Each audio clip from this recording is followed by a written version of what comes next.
Prepárense porque esto se pone caliente. La historia que traigo hoy va a sacudir los cimientos de la política internacional y demostrar que en el juego del poder las tradiciones están a la orden del día.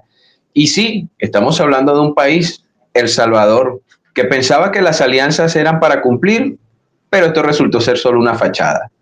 Nayib Bukele terminó apuñalado por su mejor amigo, Donald Trump. ¿Qué rayos pasó? Ya vamos a desglosar todo esto porque hay mucho que contar. No lo van a creer. Trump, el gran actor en la escena mundial, se hizo la víctima y terminó apuñalando por la espalda a Nayib Bukele. Lo invitaron allá a la Casa Blanca con la mejor cara. Lo escucharon con atención y apenas unos días después, ¡zas! Un castigo del 10% a las exportaciones salvadoreñas. Y la jugada fue rápida, sin vergüenza y con un objetivo muy claro: mostrar quién es el que manda. Y la supuesta amistad terminó siendo un teatro barato, suerte de emboscada disfrazada de diplomacia. ¿Qué dice eso de los líderes que prometen y no cumplen? Pues que en política la tradición es la moneda más valiosa y ahora El Salvador tendrá que pagar el precio. Pero atentos, porque esta historia tiene mucho más por revelar. Vamos, que esto apenas está comenzando. Y es que el escándalo continúa porque Trump, decíamos que es una suerte de maestro de las apariencias, se burló en la cara de Bukele.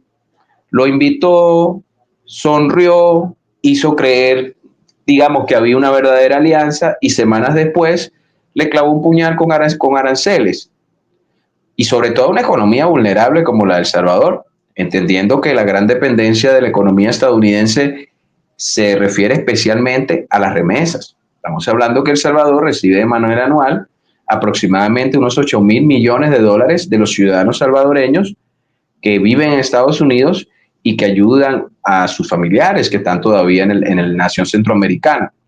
Es decir, que la dependencia de esa nación es casi existencial con lo que pasa en Estados Unidos. Y pues Bukele pensaba que metiéndose en el bolsillo al señor Trump podía mejorar esa situación. Pues qué mal cálculo hizo. Y es que la reunión, porque estaba todo sonrisas, parecía prometedora, pero en realidad solo fue un pote de humo, porque en el fondo, digamos, Trump lo que quería era humillar, no negociar. Y mientras el presidente salvadoreño decía o pedía cooperación, Washington utilizaba un látigo de seda. Y esto no solo es una guerra económica, mis amigos, porque esto es una humillación pública, una que muestra que para Estados Unidos no hay respeto ni por sus propios tratados, ni sus propias firmas. La señora María Luisa Hallen, que es la ministra de Economía salvadoreña, confirmó que tras, podemos decirlo así, esa falsa buena voluntad, las reuniones con el gobierno estadounidense solo sirvieron para significar una fachada. Trump decidió que El Salvador, como muchos otros países, debe pagar por existir fuera de su control. Y la cifra es clara. El mensaje aún más. La política de Trump no busca acuerdo, busca imponer su voluntad con mano dura y eso, amigos, no es solo un golpe económico, eso es una declaración de poder. Pero la cosa no termina ahí, porque el mandatario salvadoreño, Bukele, no se quedó de brazos cruzados. Lejos de rendirse, empezó a responder.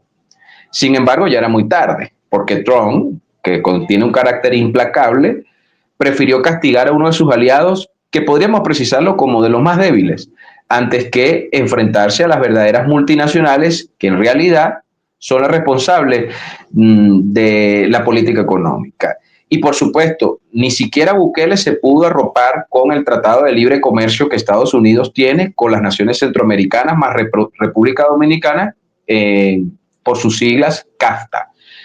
Y recordemos que este acuerdo permite que las naciones centroamericanas y la República Dominicana puedan llevar sus productos a Estados Unidos sin ningún tipo de arancel.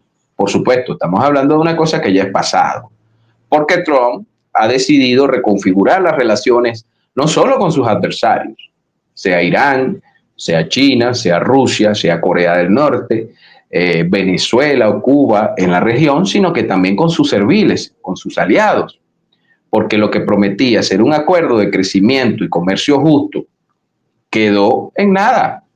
Una orden ejecutiva lo abolió y fíjense, desde 2006 El Salvador pertenece a este acuerdo. Estamos hablando de un acuerdo de más de 2 décadas, de casi 2 décadas prácticamente, alcanzando su, vamos a decirlo así, su descomposición en estas medidas impositivas y abusivas del señor Trump. Y hay que tener en cuenta que todo se vino en un instante, como dice la canción, todo se derrumbó, porque cuando Trump aplicó la ley de poderes económicos de emergencia y la anuló con un solo movimiento de dedo, sepultó la historia de cooperación con El Salvador.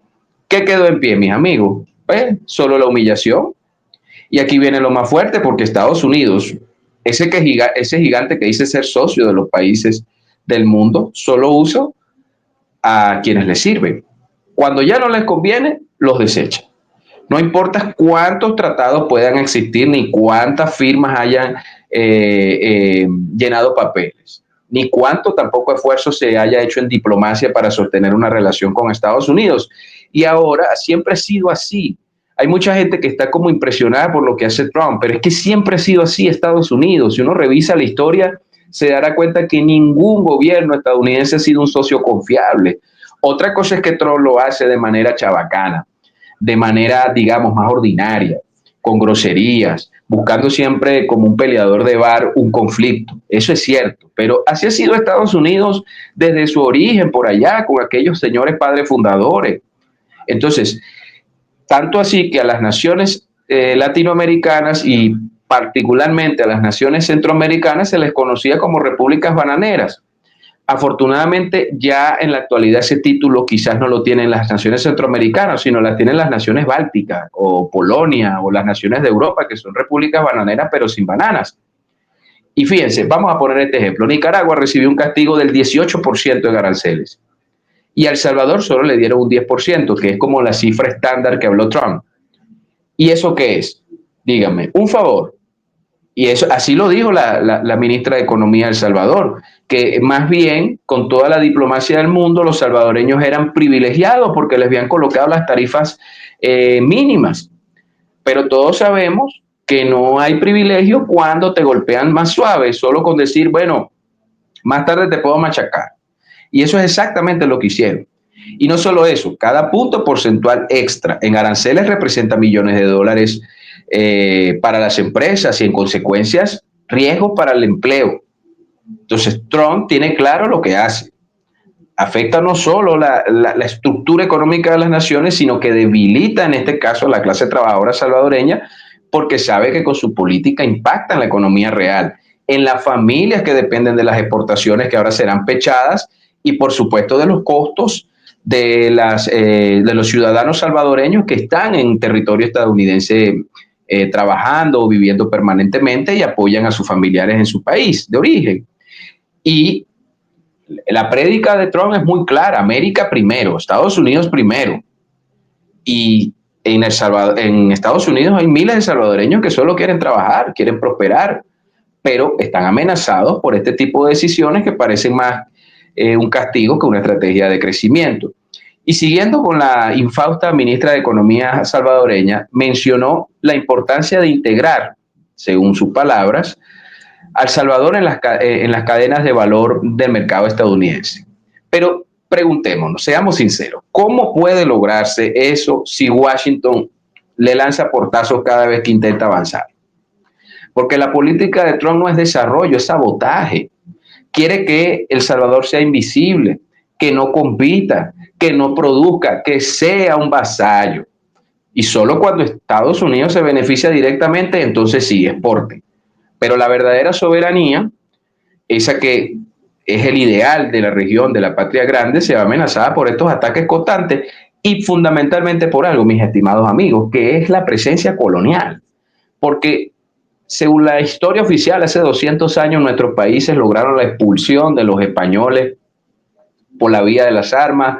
Nuestros héroes, nuestros patriotas consiguieron la independencia política de América Latina en mayor o menor medida. Sin embargo, todavía en el aspecto económico y sobre todo en el aspecto cultural, somos colonia, somos países neocolonizados y ahí vemos a ese señor Bukele, que es capaz de poner a ciudadanos de otros países como los venezolanos o los colombianos presos en sus cárceles para complacer a la política agresiva de Trump. ¿Cómo se puede calificar eso, señores? Eso no es pragmatismo, eso no es realismo político, eso es otra cosa, ¿ok? Eso es sencillamente ese ramplón.